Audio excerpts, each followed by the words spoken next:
Hey, Cody, looks like you found your outfit.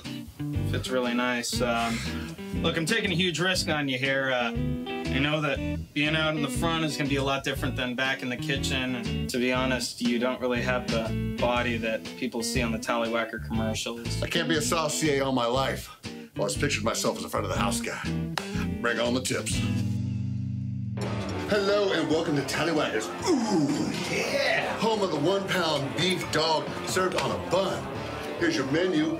Apps on the left, entrees on the right, and dessert is right in front of you. You should order our famous Flamin' Burger. It's spicy and it has jalapenos on it. My milkshake brings all the girls to the yard. You want some fries with this shake?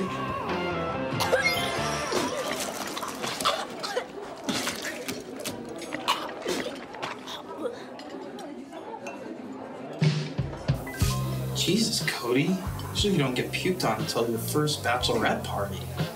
Look, why don't you clean up and get the hell out of here? There's a job fair across the street over at the box score. It starts right now. Hey, Todd Fritz. Hey, I'm just calling you back about your application you sent in Tallywhackers. Yeah, look, we've got a job opening if you're ready to go. I don't know a lot about sports, but I can drink a lot of beer. My motto is simple: C's get degrees. Need a long, inappropriate hug? I'm your man. I think I'm smarter than you, because I probably am.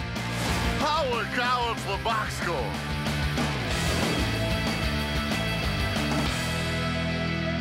Hello and welcome to the Box Score. I'm Brock in Los Angeles, joined by the Danettes in Milford, Connecticut. Gentlemen, let's start it off with the NBA Finals, shall we? The Warriors were able to pull away in overtime last night, leaving LeBron with the loss. Paulie, what's the better story, if LeBron hits that shot at the end of regulation, or whether he just misses that and they go on to Game 2? Better story if he hits it. I think the Cavaliers stealing the game, getting a big win, him scoring 44, which I think is his finals high. I think that's a better story. As much as people like to bag on LeBron when he misses shots, I think it'd be a much better story if he made it, because then the heat's on the other team. Certainly as well. You had John Barry on. He talked about LeBron's increasing role now that Kyrie Irving is injured again.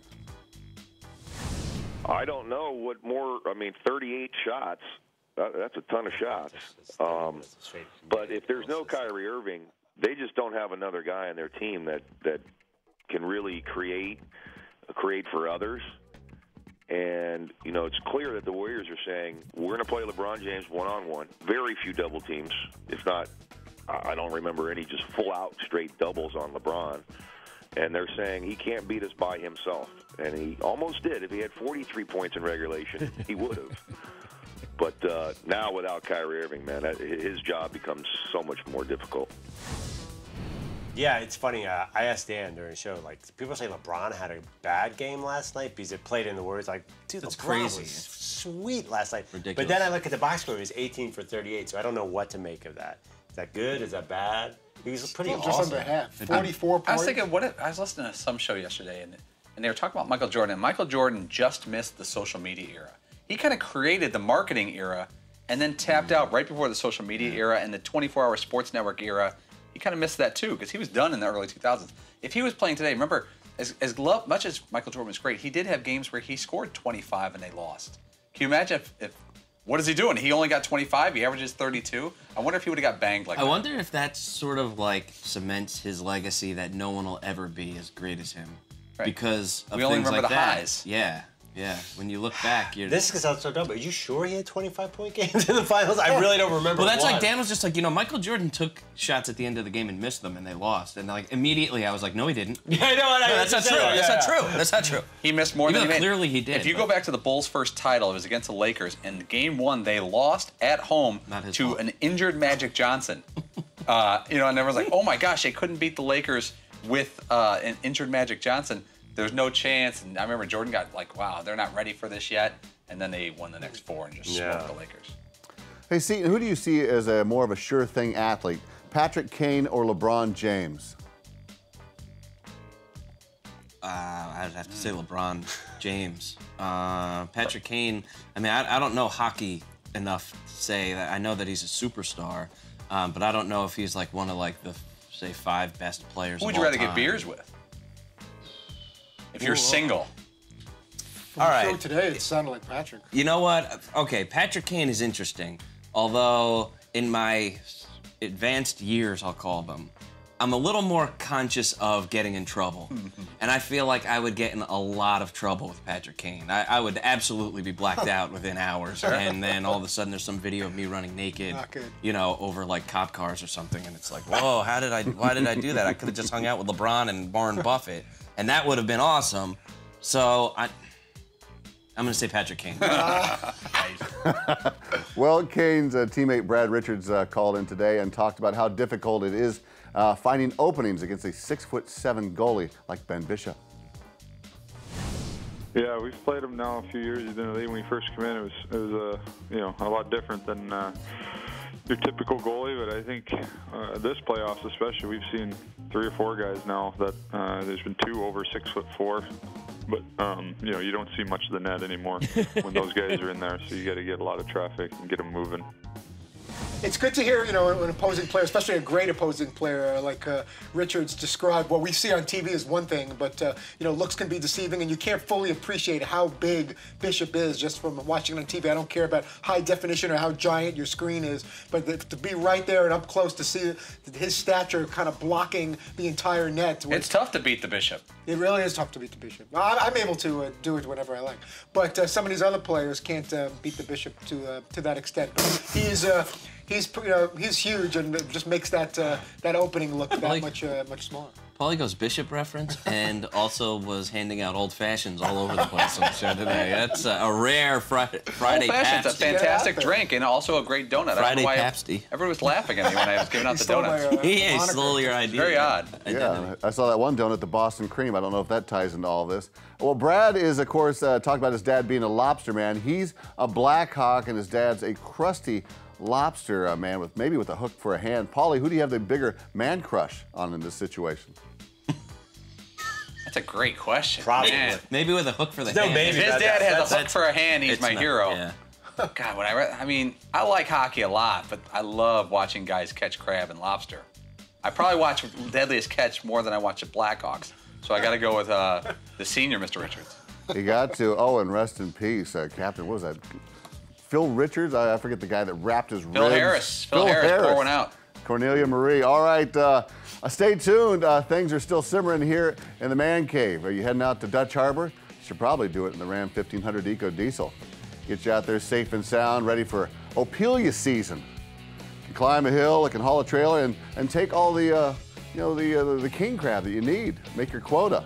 Do it with the Ram 1500 Eco Diesel. Get more facts at ramtrucks.com. God's glory, Ram.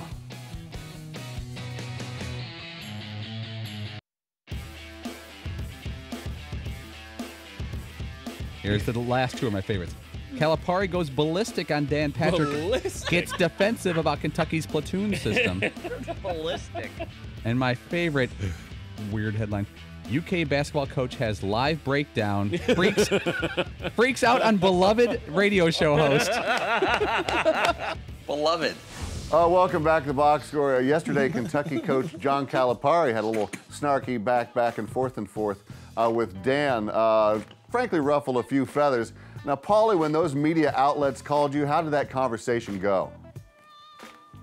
Well, at first I was surprised because I was there. We were right there listening to it, and I thought it was a good argument, but it wasn't. I never felt that it got personal. I guess if you read the quotes, said you stunk as a basketball player. Hey, I want to get someone with titles on.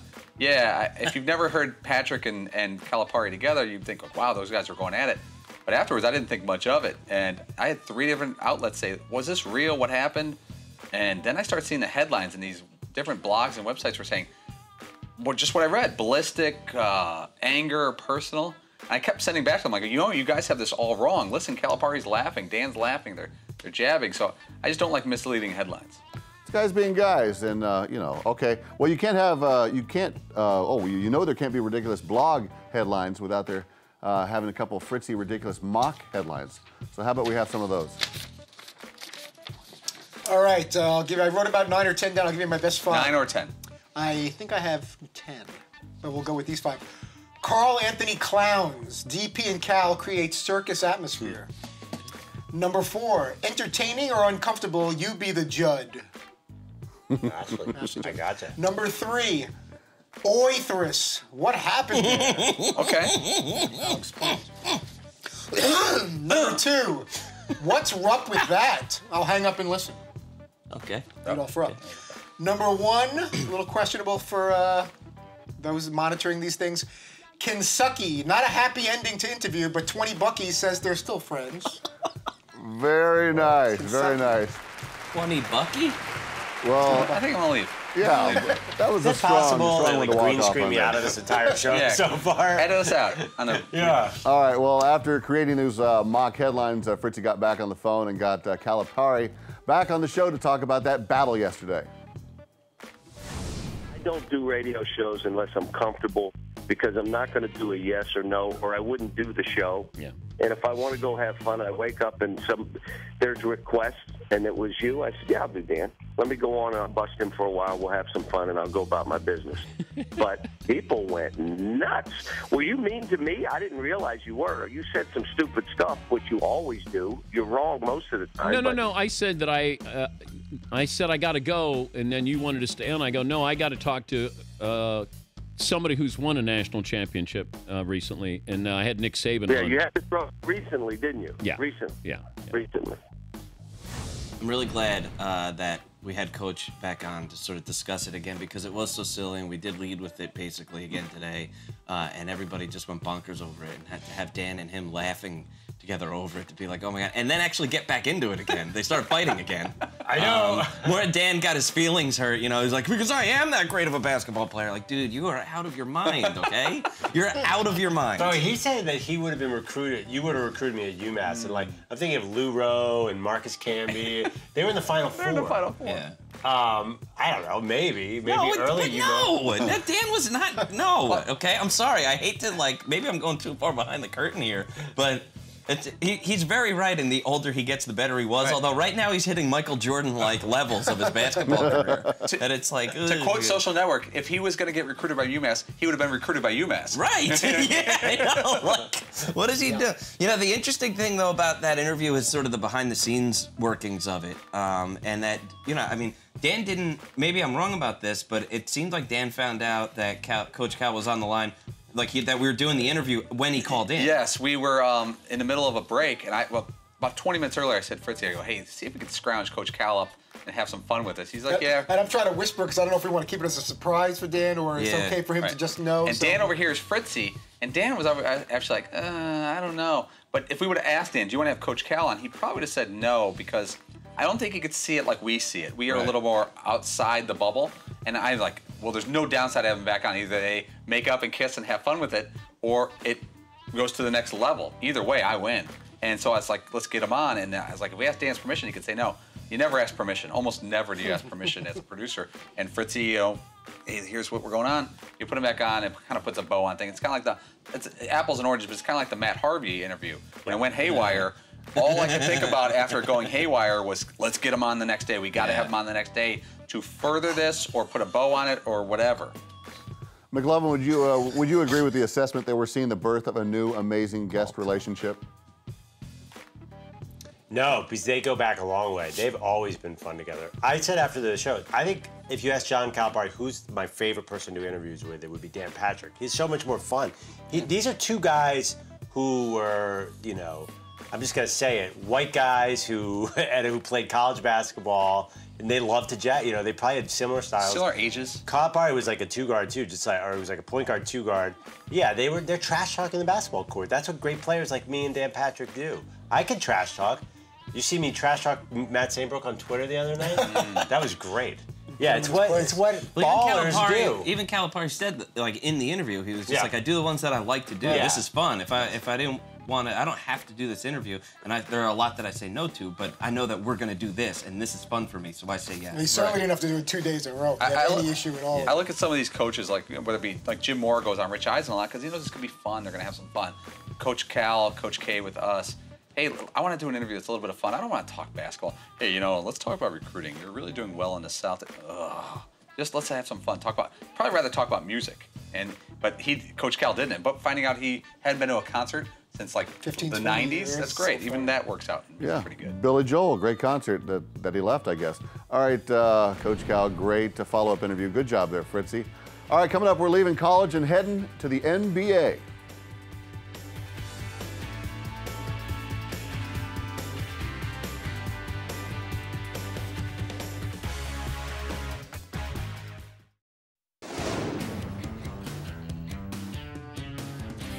We're back here on the box score, guys. A great start to the NBA Finals last night.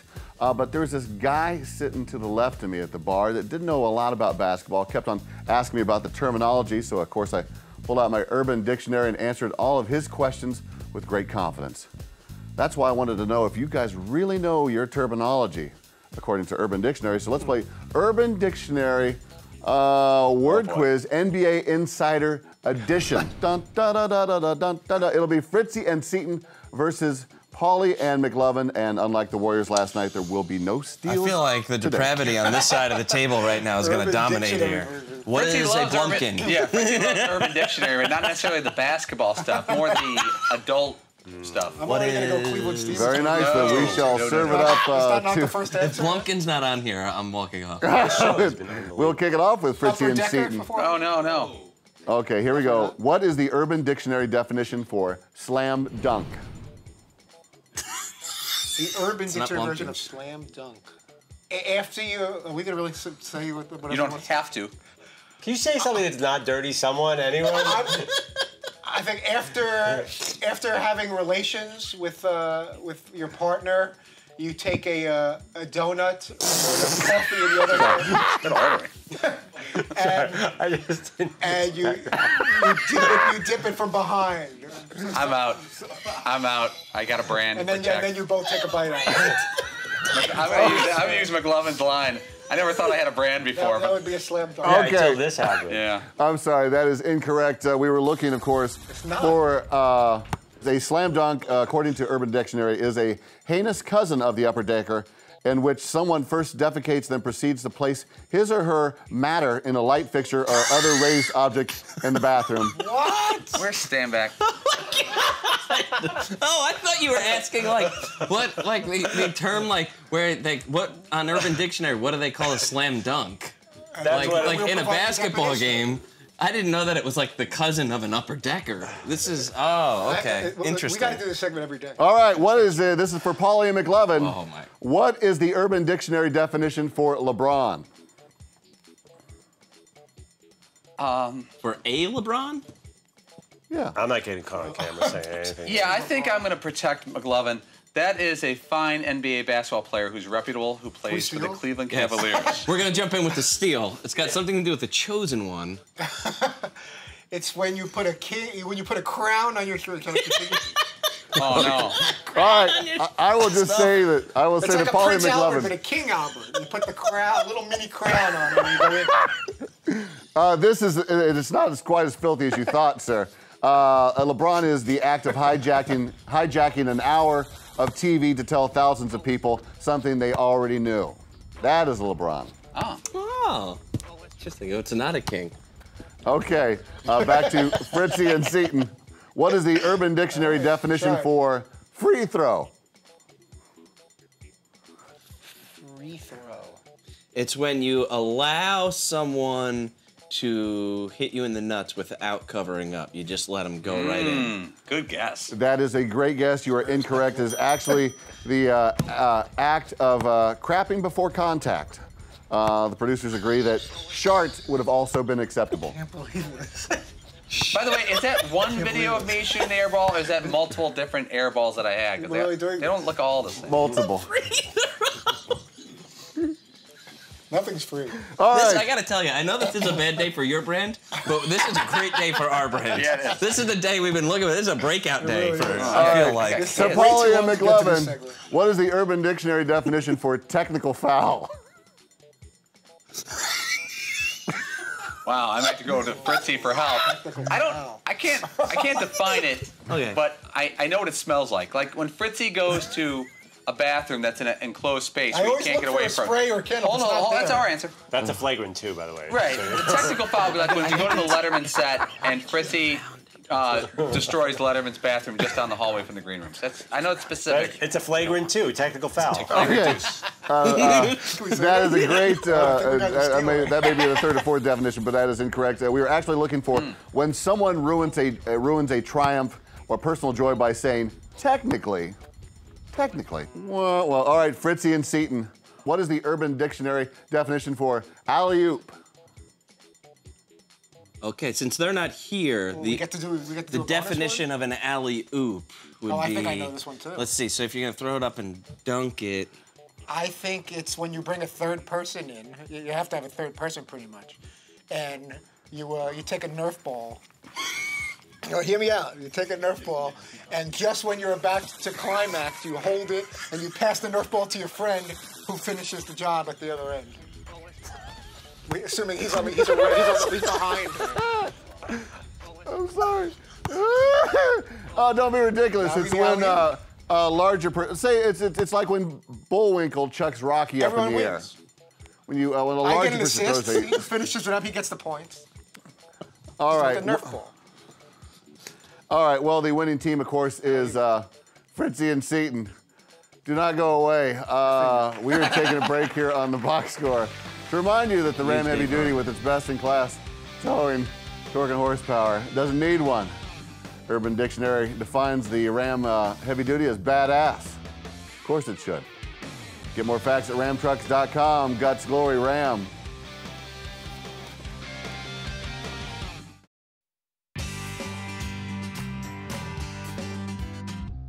A mile and a half of glory and broken dreams. In 24 hours, history could be made on this very dirt. Or American Pharoah will fall short, just like so many other horses before him. Either way, I won't be here. My daughter has a birthday party. I sure hope they serve pizza, not some vegetable platter. Welcome to our party. Here's some raw cauliflower. Gross. We're back here on the box. We're closing up shop here at the saloon. Yesterday, Triple Crown Insider Andrew Perloff hit the track for his annual Insider for the Belmont. McLovin, how were you treated by the actual insiders out there by the track? I'm one of them. I sit along the rail and I talk about the king of sports, this sport of kings. Great IQ. You know, I'll say things like words like backstretch, furlong. I don't know what they mean. I have no idea what I'm talking about. They were welcoming your peer journalistic peers. They weren't. I swear to God, like I walk around that place like royalty. It's nice. Because we didn't ask permission at all to go there. We just went. I'm glad you I'll tell you, you're about a year away from being involved officially in the Triple Crown coverage from NBC. They've got like 19 people on the coverage. Oh. I think they could easily slide you in. You're tall, you're rangy, you have your own clothes They to need bring. a Kenny Mayne type. Yes. I gotta tell you, I'm not kidding. They are extremely serious about it. Well, yeah. I watched Casas do a stand-up, and it was like, I mean, that guy. Real TV. You would think that he covers horse racing 365 days a year. He said more things about those horses and said things. I was like, what are you talking about? It's a bunch of horses that run around the track. What are you talking about? But you know what? Every sports outlet now seems to have kind of a court jester. Like if you look at the NFL shows, they got to have a Frank Caliendo, a Rob Riggle. Yeah. And I don't know if those work with the fans or not. Some people like it, some people don't like it at all. But it seems like that's the direction some things are going. I think that's... I would love that, and I think that's really cool, but Frank Caliendo is otherworldly talented. That's one thing. Yeah, but Rob Riggle's not. So, I mean, he's doing fine. Yeah. Wow. Where's Nick Bakay anyway? Has anyone seen Nick Bakay? He had a great run. Yeah. Hey, maybe he's guesting on Eisen today. I didn't check. Fritzy, at the end of some of these horse races, they'll have a lady that rides along and talks to the jockey afterwards. Would you be willing to do that post-race interview on a horse? I think I would, after the experience we had in Arizona at the Super Bowl, where I was on that mule and we were all on horses. You know, You seem very comfortable there. That was definitely not a mule. It was a bull. It was a bull, actually. Yeah. Yeah, it was a bull. But the bull was very nice. And hopefully, you know, I don't really know much about horseback riding, but as long as I can be assured the horse isn't going to start galloping or trotting all over the place. Brock, I'll tell you, throwing me it's off. too bad we don't have the video of Fritzy on the bull in Dallas to see how comfortable he is in that type of situation. I wish we had that right about now. True cowboy. I wonder if they were to... That's enough. Oh, there we go. Oh, my goodness. What do you know? Oh, there it is. Oh. There's. Hey, Tex. Is that John Travolta? Right. Where's The setting is 0.5. I have a hernia, guys. Guys, I'm serious, guys. I have a hernia, okay? That's it. I gotta get off. It's spinning it's around. as slow as it could possibly It felt go. like the tilt-a-whirl. The guys had it just at 0. I mean, I'm telling you, I was dizzy, I was lightheaded, and I had to get off. I love that Siragusa is doing play-by-play on this, too. I think he's going to throw up. There goes the groin. Oh, the show has made me dizzy and lightheaded. Fritzy, who is on Monday? Okay, I'm going to say this as Poilex very slowly because he's our only guest. Right now we have nobody booked next week, but guess what? We didn't have anybody booked last week when we got into this week and we kicked ass. Boom! How you like Take that? that. Reggie should be with us Suck Monday, it! but All right, see we're back next week at the Box Score. Same time, same bat channel. The podcast is available on iTunes or at podcast1.com. To Mr. Standback. I don't know a lot about sports, but I can drink a lot of beer. My motto is simple. C's get degrees. Need a long, inappropriate hug? I'm your man. I think I'm smarter than you, because I probably am. Hey, thanks for watching the Box Score. Holy cow!